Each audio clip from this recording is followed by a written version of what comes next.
Good evening, I'm Adrienne Arsenault. Andrew is away. Tonight, enthusiastic British Columbians embrace the next step of reopening.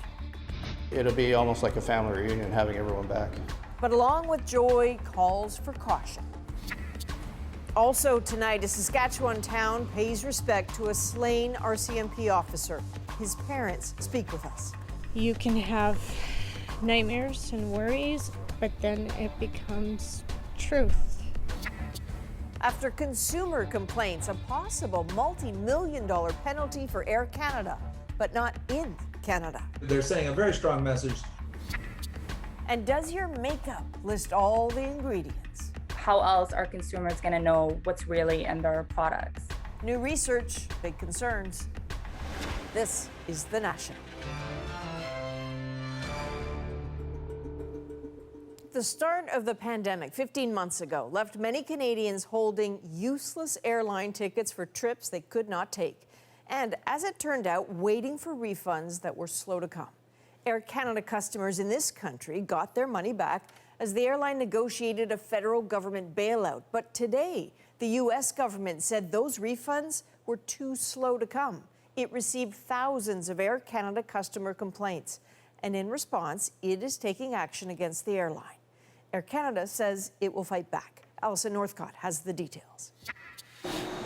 When the pandemic hit last year, thousands of Canadians' flights were disrupted or cancelled, but it took more than a year for Bobby Jaswal to get a refund from Air Canada.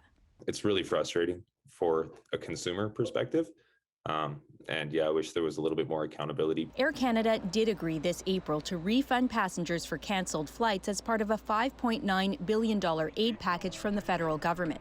But for their U.S. flights, the U.S. Department of Transportation says refunds have taken too long. So after more than 6,000 consumer complaints, it's seeking a $25.5 million U.S. penalty for what it calls extreme delays. They're saying a very strong message to all the commercial aviation, all the airlines, whether American or non, don't do this again or we will come after you and punish you financially.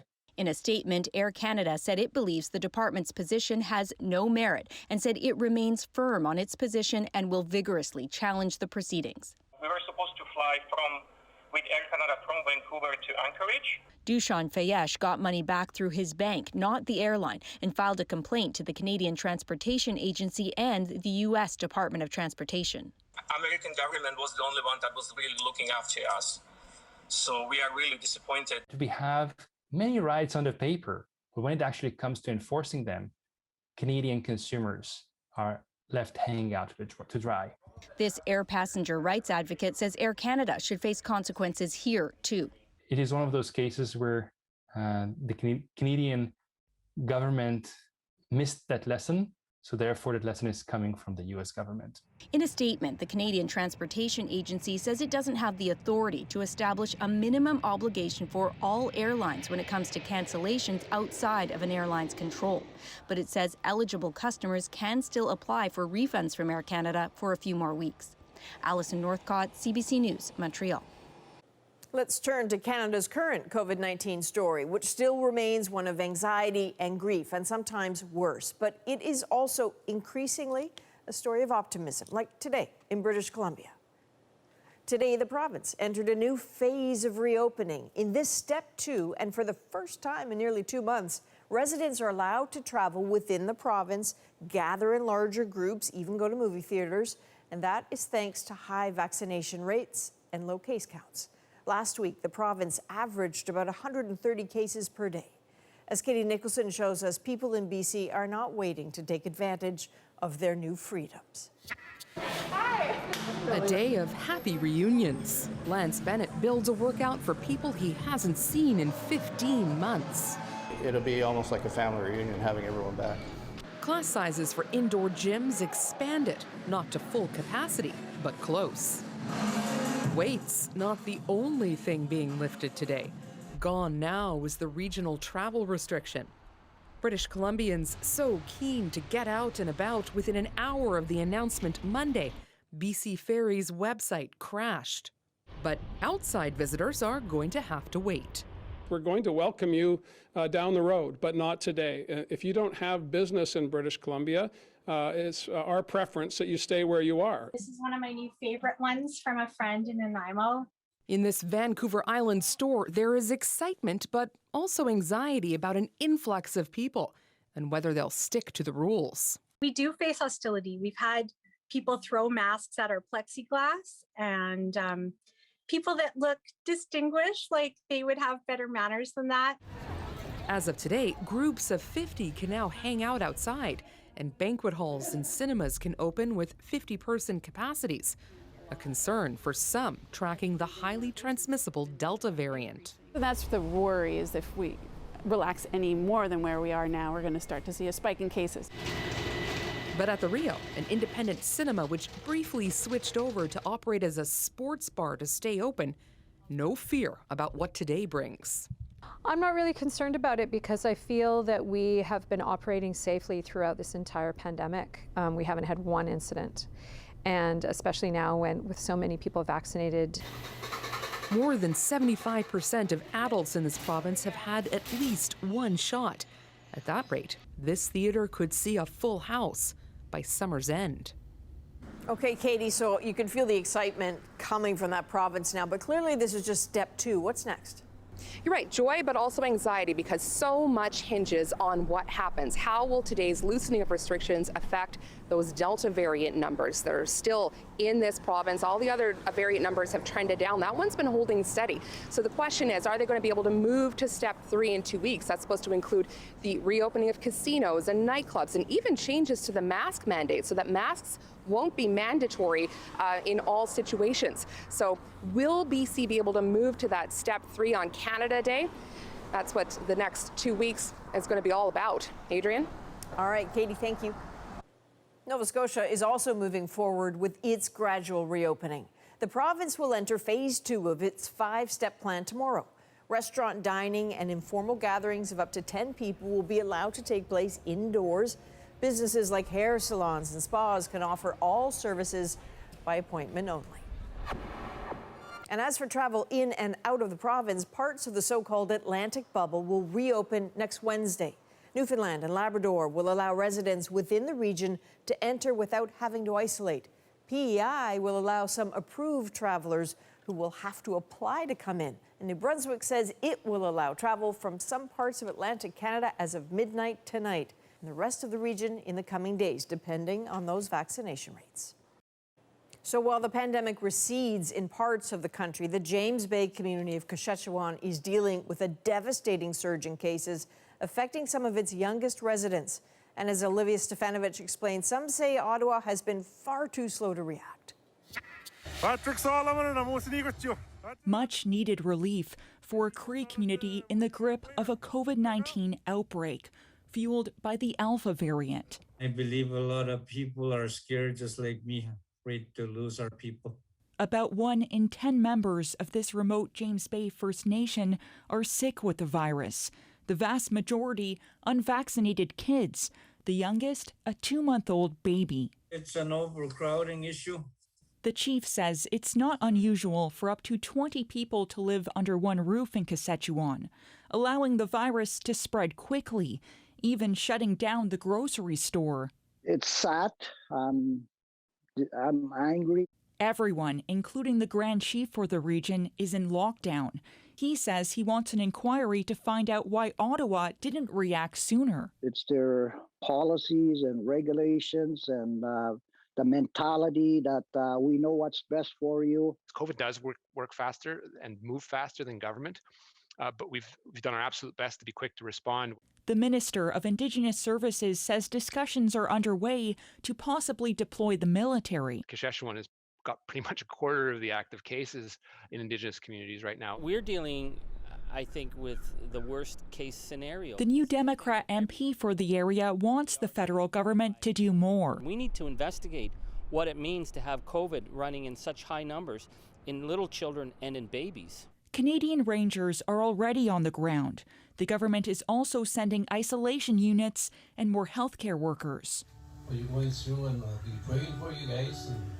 And hope, shared by neighboring First Nations, this help will bring an end to the crisis. Olivia Stepanovich, CBC News, Ottawa. So while the needs are still acute, today Canada did take another big stride in vaccinations. More than 442,000 needles found their mark. Nearly 65% of the population has now had one shot. More than 13% has had both. But CBC News has new details on one already vulnerable group where vaccine hesitancy can grow and where the infection rate is 6 times the national average: prisons and jails. They had about 600 cases last summer. Now that number is more than 6,000. 9 people have died. Tonight, Valerie Ouellette has our exclusive reporting. They're on a volunteer mission at one of Canada's least immunized prisons. A doctor, some lawyers, even a former prisoner, urgently trying to convince vulnerable inmates to get the shot that could save their lives. And it will be a true tragedy if we see a fourth wave happening in these particular very high-risk settings. On average, 13 out of every 50 prisoners in provincial jails tested positive, while in federal penitentiaries, it's closer to 6 out of every 50. A far cry from the 2 out of every 50 Canadians who caught COVID. It reflects what we saw in long-term care homes. It's known that living in these congregate living settings is a risk factor. Because of that risk, the National Advisory Committee on Immunization said prisoners should get a shot after long-term care residents, before healthy Canadians in their 60s. Prisoners detained at this Ottawa jail waited until May 18th. When the vaccine was finally offered, one inmate told CBC News no healthcare staff could answer his questions about the health risks. Someone outside would have access to internet. We're not privy to any information. The fastest rollout was in federal penitentiaries. Nearly 80% are vaccinated, many with second doses. While in provincial jails, roughly half of all inmates had their first dose. 4 provinces couldn't tell CBC News how many inmates were immunized. 3 hours later, the volunteers are done. We had a whole range sign up for the vaccine. The Ontario government told CBC News inmates do get private consultations with healthcare staff, but the province still ranks last when it comes to getting prisoners vaccinated. As of right now, 12 jails have at least one active COVID case. In federal prisons, there are none. Valérie Ouellette, CBC News, Toronto. The parents of a slain RCMP officer spoke exclusively with CBC News today about their son's death in the line of duty. The colleagues of Constable Shelby Patton brought his body to the small Saskatchewan town where he was killed. Bonnie Allen was there as hundreds showed their support for police. A small town shaken to its core stands in solidarity, all in red, to honor the final journey of Constable Shelby Patton's body, followed by his family and fellow officers. It's not fair that such a young man had to go that way. Definitely with anti-police sentiment, to let them know that we support them, I think is really important. This family says any attack on police is an attack on a neighbor and friend. I think coming from a small town community, the police are a part of our community, we know them. A man and woman from Winnipeg are charged with manslaughter after allegedly hitting and killing the 26-year-old RCMP officer with a stolen vehicle during a traffic stop Saturday morning. He died here on scene. Today, his family visited the spot. His mother, Melanie Patton, says nothing prepared her for this day. You can have nightmares and worries, and you chalk it all off as you're just being a worried mom, but then it becomes truth, and you die a little. In court, it was revealed that police found methamphetamine on one of the accused. Patton's mother, who works for the RCMP, says she's tired of drug-fueled crime. I don't have the answers. I believe in stronger penalties so that a life matters more than a stolen vehicle. The family says Patton loved superheroes as a child. Then they say he grew up to be one. Due to COVID-19 protocols, his family will hold a private funeral. Bonnie Allen, CBC News, Wolseley, Saskatchewan. There are new details now on the deadly massacre in Nova Scotia in the spring of 2020. They come from the RCMP's response to a class action lawsuit filed on behalf of victims' families. Here's Kayla Hounsell to fill in the story of a terrifying night and police mired in confusion. In the midst of all that chaos, there is now a little more clarity on what the RCMP was doing the night a gunman went on a rampage in the coastal village of Portapique. Less than an hour into a 13-hour manhunt, police thought they had their suspect. They saw someone approaching in the darkness, carrying a flashlight. I walked up the road looking for my brother with a flashlight. At the time, this man told CBC News he found his brother dead. Police now say when they tried to engage the individual with the flashlight, he turned it off and ran into the woods. I shut my flashlight off, I turned around and I ran for my life in the dark. For more than 3 hours, police thought he was the suspect until they found him and rescued him. A nightmare through hell. The new details are contained in an RCMP response to a proposed class action lawsuit. Families of the victims allege the Mounties did not meet the duty of care expected of them. The documents also show the first 911 caller that night reported her husband had been shot and that there was a police car in the driveway. Police maintain it wasn't until the next morning that they confirmed the gunman was in possession of a fully marked replica police vehicle after his common-law partner emerged from hiding. It was her family, the documents say, that gave police this photo they later circulated on social media. 22 people were killed. In his affidavit, Superintendent Darren Campbell said, "I believe he intended to kill at least 5 others." Public hearings into a joint federal-provincial inquiry are set to begin this October. A final report is expected in the fall of 2022. Kayla Hounsell, CBC News, Halifax.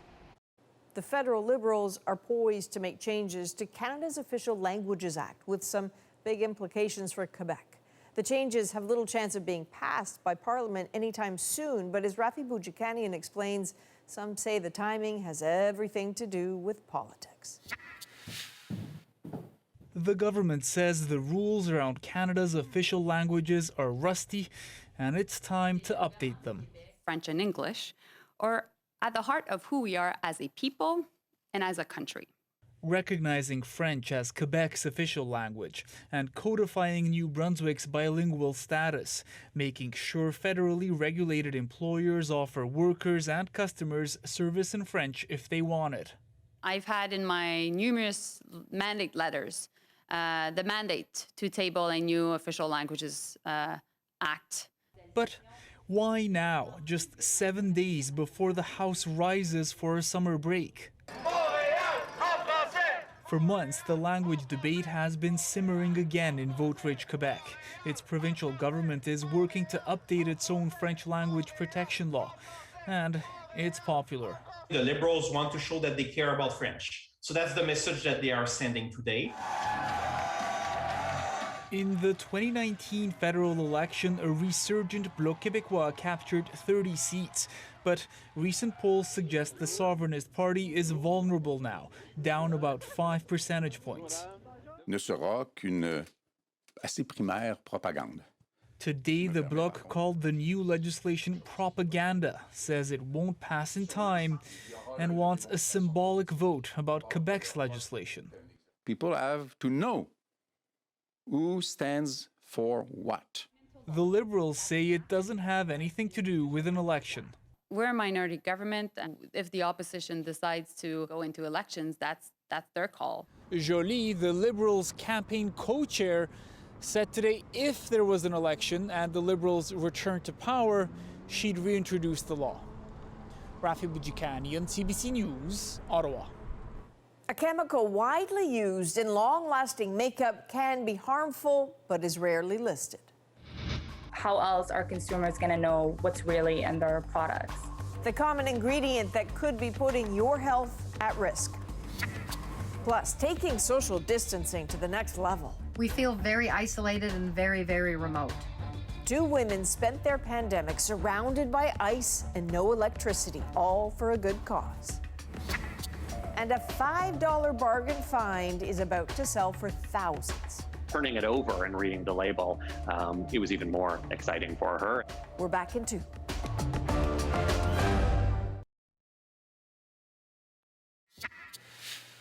The Olympics are a little more than 5 weeks away, and some competitors are already in Tokyo. Today, they got a playbook of what they can and, crucially, what they cannot do with COVID in mind. Those who attend the Games must follow a testing regimen before leaving home and after arriving. They have to agree to be tracked by GPS, to maintain social distancing, and to keep off public transportation. Punishments start with a warning, but can include temporary or a permanent ban from the Olympics. Now, for many in Japan, those restrictions just miss the point. They would rather see the Games called off. That is something the International Olympic Committee insists won't happen. Sasha Petrusik has this update. With all the fanfare of a spectacle that's not in doubt, medals are unveiled. The torch is paraded. But with just 37 days to the opening ceremonies, Japan is struggling to bring a fourth wave of COVID under control. Much of the country remains in a prolonged state of emergency. And its vaccination rate lags far behind any other G7 country, some 14% versus Canada's 65%, who have at least one shot. It's vaccination. Experts now wonder whether Japan wasted the past year when it could have done more. If Japan could have eliminated COVID now, and vaccination are being rolled out with massive testing, the answer could have been yes. In Britain, Japanese Prime Minister Yoshihide Suga said he has the support of G7 leaders to go ahead with the Games. He insists they will be safe, with foreign spectators, maybe even local fans, banned. Canceling these Games could cost more than $22 billion. And some say Japan would lose face. But public opinion is not convinced the Games should go ahead, with polls showing roughly half of Japanese opposed. Human life is more precious than the Olympics, she says. They should be cancelled. That seems unlikely, as Australian softball players and other athletes have already started arriving, and Olympic organizers insist they won't be calling off the Games. Sasha Petrusik, CBC News, Toronto.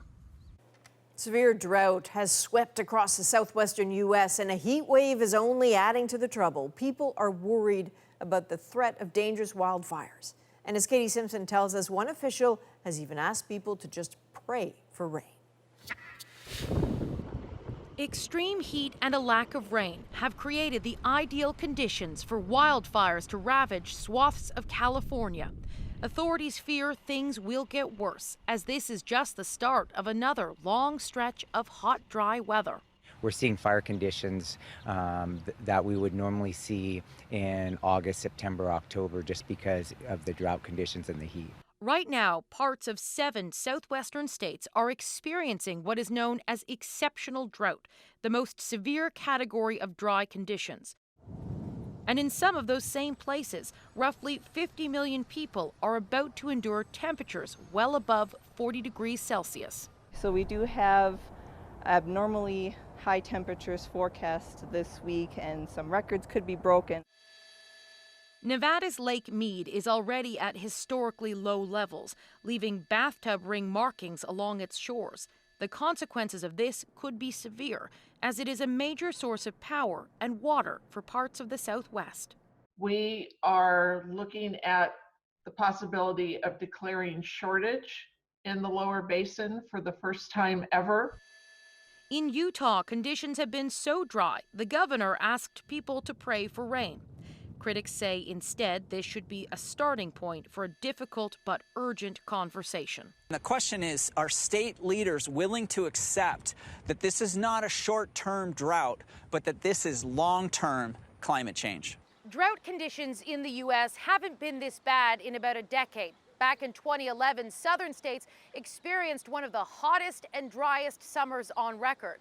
There are fears this year could be just as bad, if not worse, given how hot and dry it is already, and it's only mid-June. Katie Simpson, CBC News, Washington. In case you wear waterproof mascara or long-lasting lipstick, a common ingredient could be unsafe. The route of exposure, whether to the eyes, to the skin, or ingestion, is really problematic. Coming up, the harmful chemical that is seeping into our water. But first, a Siberian town is covered in black soot and toxic fumes, and desperate residents have been asking Canada for help. Stay with us.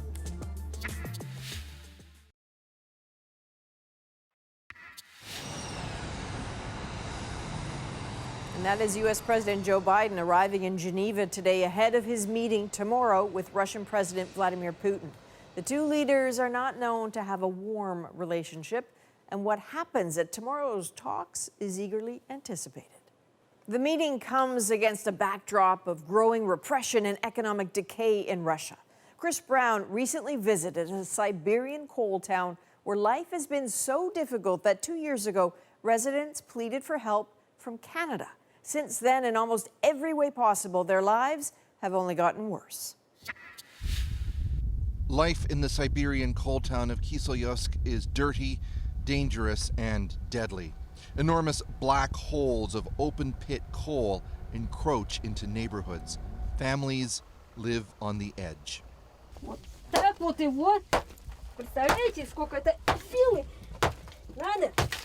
Natalia Kamarova told us it never used to be this bad. She and other residents still heat their homes with coal. The 9 mines here used to be further away, she said, but authorities let them expand. Люди засыпаются, все валится, живут и семьями, и с детьми, с такими. Это администрация, и никому ничего не надо. The mine owners are billionaires, but thousands upon thousands of families across Siberia live in awful poverty and can't afford to leave. This is her street in the winter, blackened in thick coal dust. Many in this city of 90,000 don't even have running water, even if in some places the pipes exist. People still use wells. Я в Новосибирск уехала. Чистый город. Ни шахтов, ни разрезов нету там. Академический город. Там все у нас академики, как бы элита. У меня вот сестра уехала, нисколько не пожалела. Under President Vladimir Putin, there is now more coal produced in Russia than in Soviet times. Here in what's known as the Kuzbass region, investment has surged, but workers and their families have been left behind. As we walked on the mostly unpaved roads, people complained about lacking basic infrastructure. They were desperate to show us how their homes were falling apart. Lilia Kazalova told us she has to do repairs constantly as vibrations from the mine explosions and the shifting earth cause it to lean and slide off of its foundation. Дали документ, что у нас подработанные поля, все есть, прислали нам. Her husband, Victor, said the family gets by on his $800 a month miner's pension, which is actually almost triple what many pensioners get. Ну а что она сделала, Единая Россия? Она разобралась в этих случаях, если она такая правящая партия. Да никто никуда не ходит. The ground sometimes literally smokes here. Coal dust hangs heavy in the air, especially after byproduct from the open pit mining gets dumped. And bone-jarring explosions shake people's lives every day. 2 winters ago, frustrated by the pollution, by the noise, and most of all, by the lack of accountability from Russia's government, people here made an extraordinary plea for outside help to Canada. In a video, families implored Prime Minister Justin Trudeau to let them come as environmental refugees. Canada said, sorry, only Russia's government can help. Vitaly Shestakov was part of the so-called Kiselyovsk Canadians, as the group became known locally. He got involved after methane gas from the ground seeped into his home and almost killed his family. Only the cries of his cat saved them. В открытой форме, да, перед камерами, Он сказал, что здесь жить нельзя, надо убирать эти дома отсюда, как бы расселять людей. It seemed like the plea to Canada might push authorities here to take action, but that hope was short-lived. These people have discredited Kuzbas and discredited Russia. The region's governor berated them at a news conference. The local mayor denied there was ever a promise to move people. Сама власть, наверное, не хочет людям помогать, да, как бы идти на сторону людей. Ну, я думаю, что и в стране ничего хорошего не будет все-таки. But the recriminations weren't done. The environmental activist who encouraged residents to make that video, Natalia Zubkova, was hounded by Russia's secret police. First she left town, then she left Russia and is now in exile in Georgia. Alexander Gartman once sat in jail for 8 months himself after clashing with officials over compensation for injured miners. Кошмар нам даже, вернее, сне не приснится, как у нас население живет. Не живет, а выживает, короче. He brought us to a cemetery next to a giant open pit. Fitting, he says, since deaths in Siberia now outnumber births by 2 to 1. Это же варварское, ну, циническое идет уничтожение просто населения, людей. His grandparents immigrated to Regina in the 1970s. It's still his hope to get there one day too. Фактически Россия гибнет как страна, хотя она самая большая по территории. В ней очень природные ресурсы на первом месте. Взять газ, взять нефть, золото, серебро. Все в России есть. Для народа его нету практически ничего. The honesty and desperation of the people we met in Kiselyovsk was striking. Under Vladimir Putin's government, their lives have deteriorated, and those who fight back or demand something better are treated as criminals. I hope something good comes of this, Natalia said after our interview, that someone somewhere finally pays attention to us. Chris Brown, CBC News in Kiselyovsk. Remarkable. And even further north, 2 women survived the pandemic, cold and very alone. We are staying in a very small little trapper's cabin, and it's uninsulated. The mission that drove them to the top of the world. Stay with us.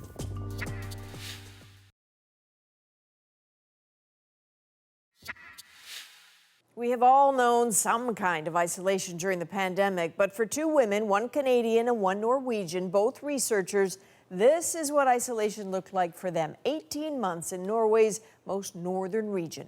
They were there by choice, but at one point actually were stranded, with pandemic restrictions canceling a ship that was supposed to pick them up. The pair, reportedly the first women in history to spend a winter in the Arctic without a male team member, came face to face every day with some harsh Arctic realities, including more than a few polar bears. Juanita Taylor now with what motivated them to do it and the real impact their experience is having. It's snowing like crazy.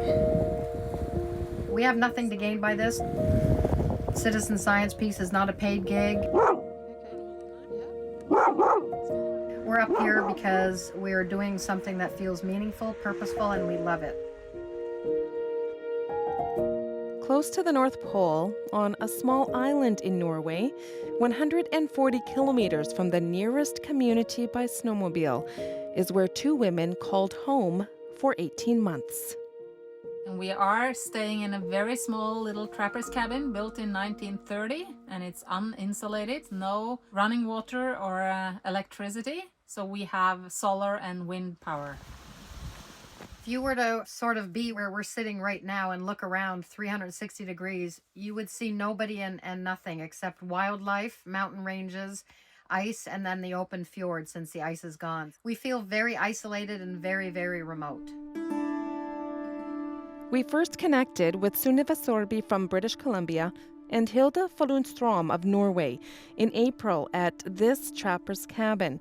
And between them, they have 46 years of polar experience. But their time here is about more than adventure.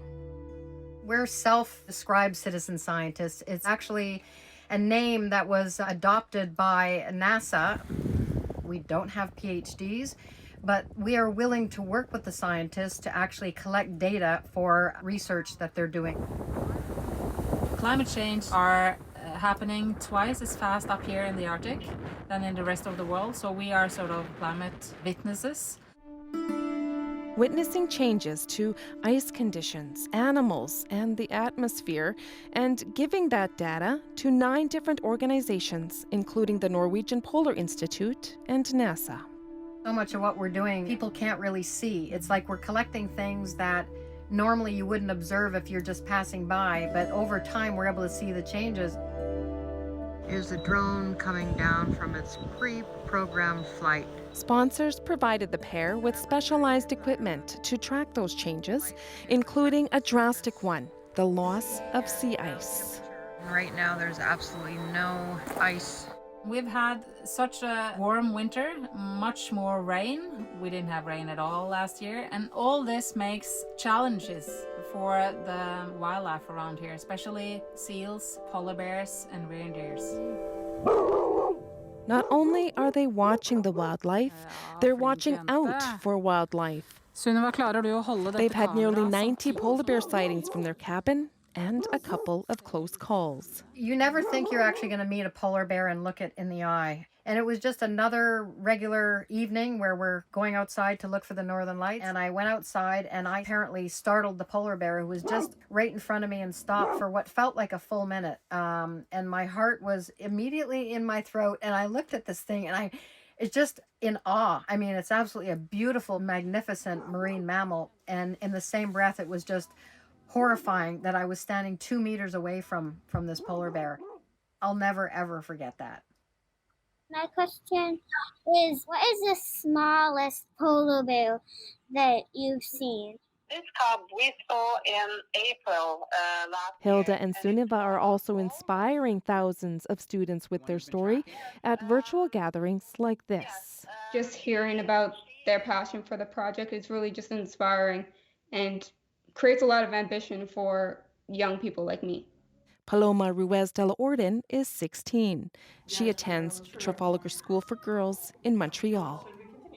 Ever since I've started listening to their talks, I've been educating myself and others about what we can do to help the climate. Obviously, we can't necessarily go to the Arctic right now, but we can still do small things in order to make a huge impact. And so it's been quite a journey. And World leaders joined the conversation, from David Suzuki to Dr. Jane Goodall.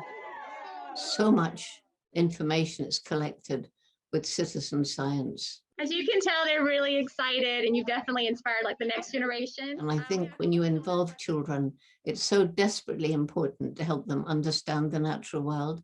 And the more they learn about it and interact with it, the more likely they are to fall in love with the natural world and want to help protect it. Back at the trapper's cabin, not only have Hilda and Sunniva been studying life around them, scientists have been studying them as well, curious about how they weathered all those months of isolation. It's not easy being here with just one person. It wouldn't be easy for anybody, but we're pretty confident that had it been 2 men, that they might have punched each other out about now. Don't bend forward. Keep your elbows at your side. We have great routines. We have so much physical work that we need to do. Chopping wood and collecting ice and snow for water. We give each other space to sort of make a contribution to the whole existence here. There's our pickup, 5 hours early. At the end of May, Hilda and Sunniva prepared to leave. Oh boy, after 18 months, hard to pack up. They hitched a ride on a Norwegian Coast Guard vessel, reunited with family, and reflected on their mission, which they called Hearts in the Ice.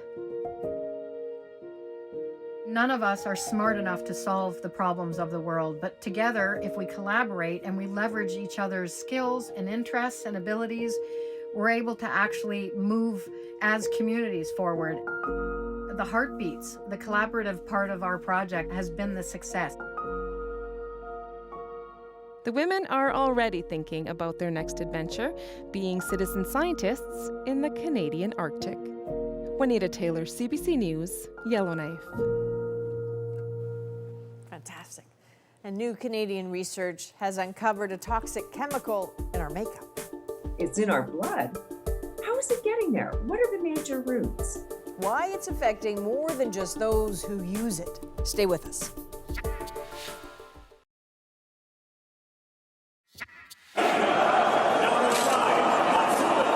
Okay, quite the close call today after a Greenpeace protest went wrong at a Euro 2020 game in Germany. The protester parachuting his way into the stadium clipped a cable on the way in, which made him lose control and narrowly miss the fans below. Officials say several people were treated in the hospital for injuries from falling debris. Researchers at the University of Toronto have been studying chemicals in cosmetics, and what they found is that long-lasting makeup could also have long-lasting health and environmental consequences. What's more, as Inayat Singh reports, is the toxic ingredients are likely not on the label. The study found cosmetics billed as waterproof, smooth and long-lasting are also more likely to contain harmful chemicals called per- and polyfluoroalkyl substances, or PFAS. They last for decades in the environment, ending up in the water supply and in our bodies. Looks like it has a bit of a shimmer. The study has the first Canadian and American data on PFAS levels in cosmetics. We don't know how PFAS is getting into the Canadian environment. And also, we know that PFAS is in all of us. It's in our blood.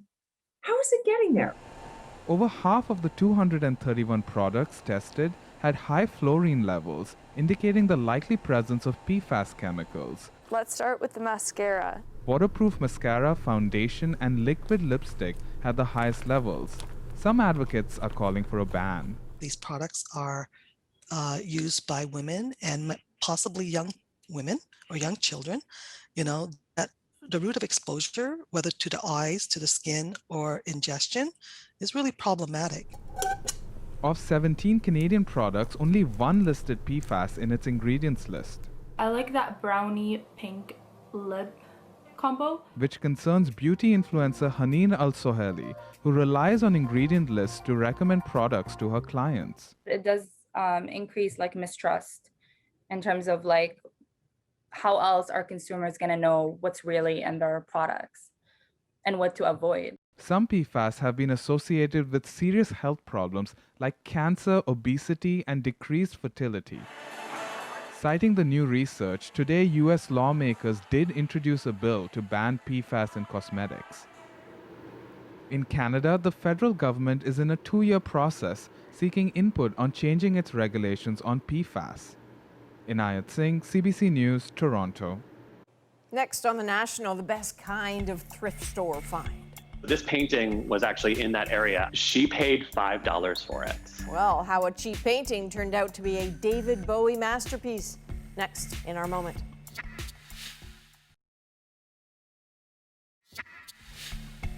You may have heard the phrase, one person's trash is another person's treasure. Well, a lucky bargain hunter from Ontario may have hit the thrifting jackpot with this painting, and she only spent $5. So this painting happens to be a David Bowie original, and now a Toronto auction house is taking bids. How that $5 is turning into 5 figures. Tonight, that is our moment. We were contacted by a client. She had a painting that she believed could be by David Bowie. She was originally quite taken by the painting itself. What was striking to us was the fact that she had actually picked it up at a donation center over the summer. She paid $5 for it. The work did appear to have strong similarities to other works that David Bowie had created. There was enough promise to request that she send the painting to us in Toronto, and that allowed us to perform additional research. And part of that was reaching out to an expert actually in the UK. Almost instantly, he came back to us and said that he felt absolutely it was authentic. It's very unusual for a work of significant value to be found in a location like a donation center or a thrift store. So we were very excited here, not only the fact, of course, that it was such an incredible find in such a location, but also, of course, the fact that it's an artwork by such a famous performer. I want to know who sent it to the donation store. Apparently, this was from Bowie's sort of deadhead collection in which he painted, 47 portraits of friends and family and some self-portraits. Pretty limited window of painting, but a treasure. And again, how did it get in the thrift store? That is a national for June 15th.